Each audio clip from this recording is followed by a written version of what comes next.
Yeah, everything matters as you're trying to get leaner and leaner. Would you agree, or where do you stand on like? There's some people that can naturally handle a much lower body fat percentage, Yeah. um, and there's some people that might be striving to get down to like 7% body fat, and they may have typically had more body fat than that. I kind of personally think that it's almost unhealthy for someone not to do that in the short term. But in my opinion, it can be a little bit unhealthy for somebody to try to force themselves to maintain that. Now, I would also say that I think that I've noticed a shift in my own like set point, I guess you would say. And I Yeah. don't know if there's any science to like back that stuff up, but like, years ago for me to be 10% body fat would be like nearly impossible when I was powerlifting and stuff like that. It'd be very, very difficult. I would probably feel deprived of food and so forth and be super hungry. And I'd probably, gain 50 pounds after I got down to like whatever percentage. Do you kind of feel the same? Do you feel similar with what I'm saying? Yes, and that's kind of the living lean concept I mentioned before, which is a slow step down of your metabolic rhythm, allowing your body to adapt. The body resists change. And then once your body finds a homeostasis or a state of balance, it locks in to maintain that. So what you have to do is you have to constantly urge the body to let go of the previous phase, the previous range, the previous metabolic rhythm, call it what you will. You have to urge it intelligently. And what we say, I don't like the biohacking term. You don't hack your body. You're not smarter than your body. The only thing we can do is we can curate an environment with which the body will adapt to. Encourage the body. Encourage the body. That's all we're doing. I'm giving my body the correct atmosphere to then achieve my desired look, goal, performance. Now, I know that will be harder and harder the lower I get because the body does not want to be. Our bodies typically want to be more like 12 to 15% body fat on average as men.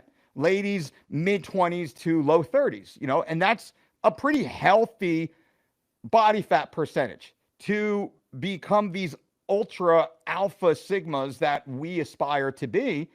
Well, we have to then act like an ultra alpha sigma and really lean into some of the deprivation and the discomfort. Well, I love that. I enjoy that, right? We're in a modern world. I mean, I could have grass-fed steaks delivered to my house at midnight if I want to, right?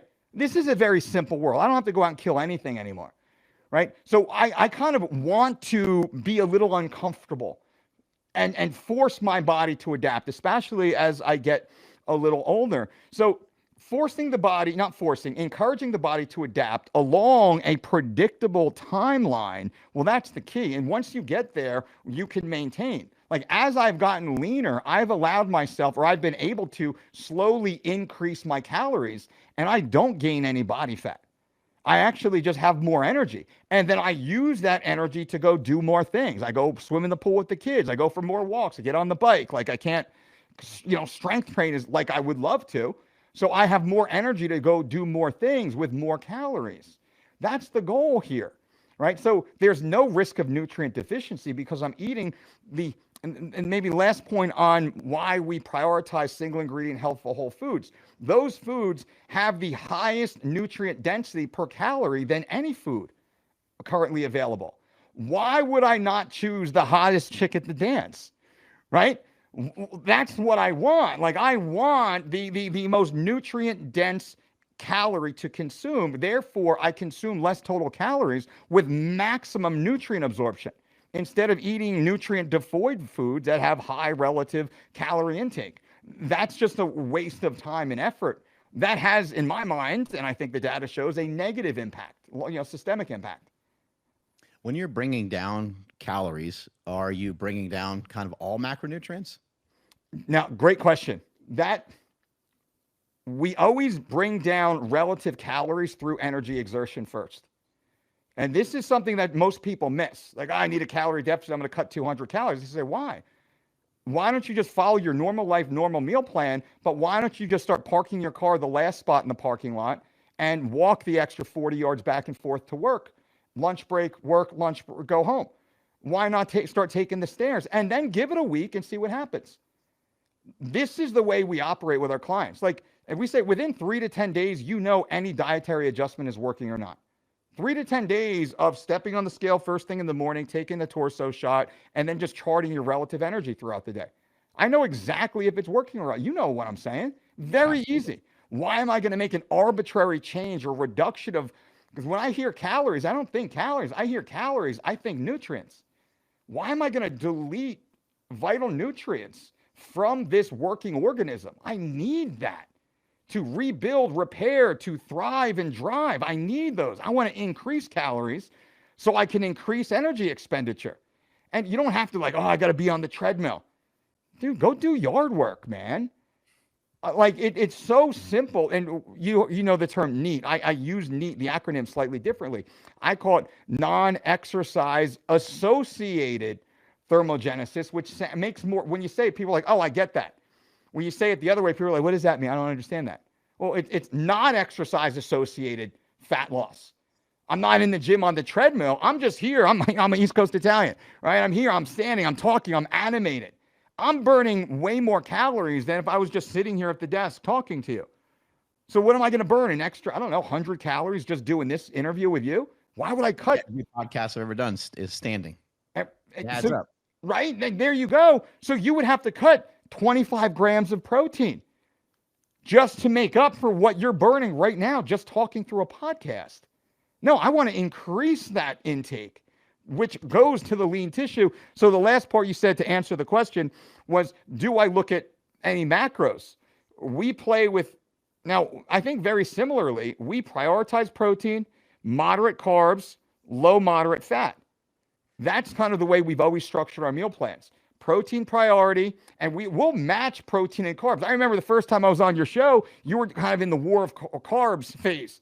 And I wore a blue I Eat Carbs t-shirt just by happenstance. It wasn't on purpose.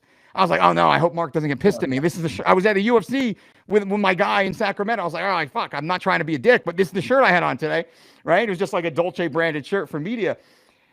And the point is, we usually match gram for gram protein and carbs, and then we take in a much lower total fat intake from the right high quality fat sources.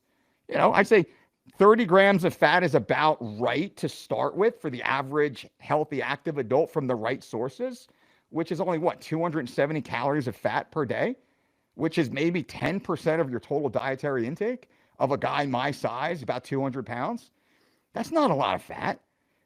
But the right fat that's very impactful, to go lower than that could cause a problem if that's consistently reduced.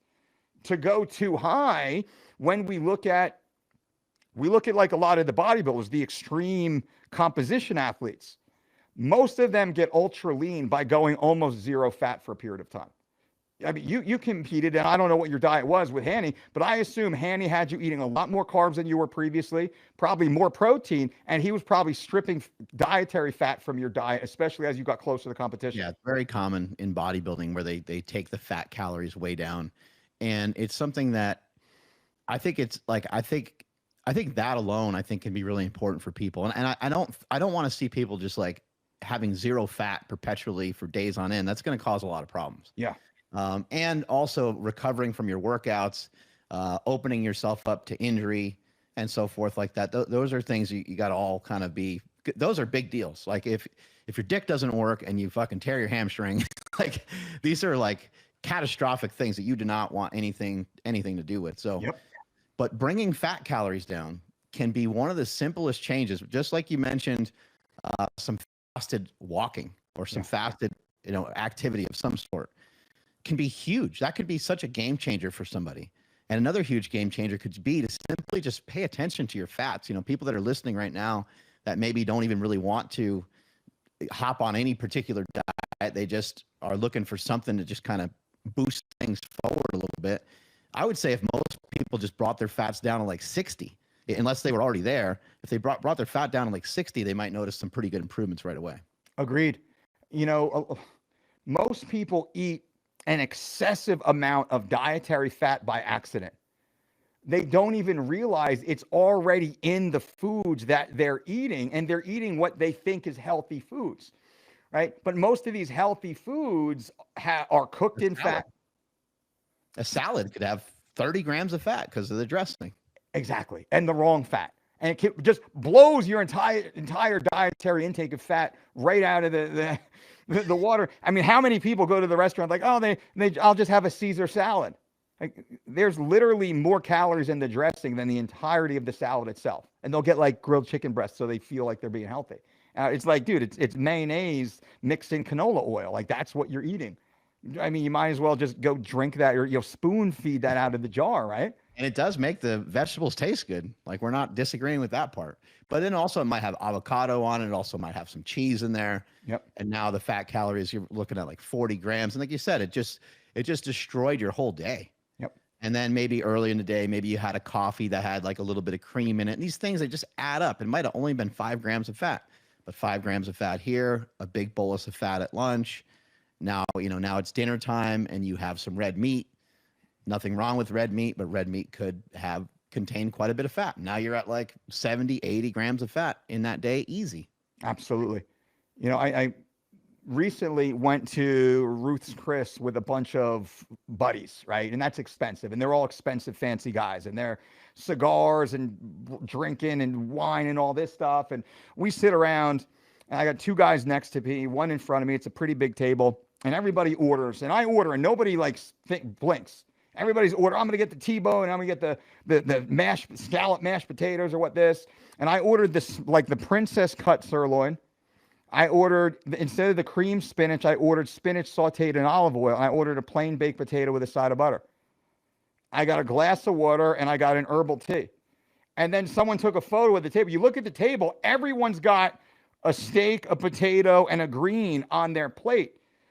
My entire plate was less than 800 calories. The 2 guys next to me, their entire plate was over 3,000 calories, plus the alcohol on top of it. I loved my meal, and I was kind of full when I was done because it's a good serving, right? And I just say this to those listening, that you can actually eat really fucking good and fit in, with the civilians, I call them. And then like at the end, then like the next civilians. What's that? I said these filthy civilians. These filthy civilians. Well, they're normies, normal people, right? They don't understand. And hopefully they listen to guys like us and they're like, fuck, I never thought I could do that. I never even thought about that. It's like, not a huge sacrifice. What's that? It's not a huge sacrifice to do that. Mark, it would be a sacrifice to not do that. Right. If I ate what they ate, I would have been in such digestive distress. I would have woke up the next morning bloated, puffy. I would have destroyed the restroom, right? And we know that once your system's operating very cleanly, you understand exactly when the impurities come in.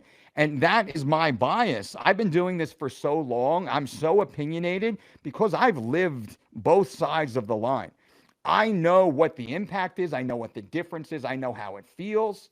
And there is no comparison to living a clean, healthy lifestyle. And it's easier. It tastes so much better. Everything works better. It's like, why would you not want to marry the hot girl? Like, why do you want to be with the 4 when you can literally be with a 10, to kind of strain that analogy, 24 hours a day? It makes no sense to me, which is, again, why I speak the way that I do. And I'm fucking opinionated about it.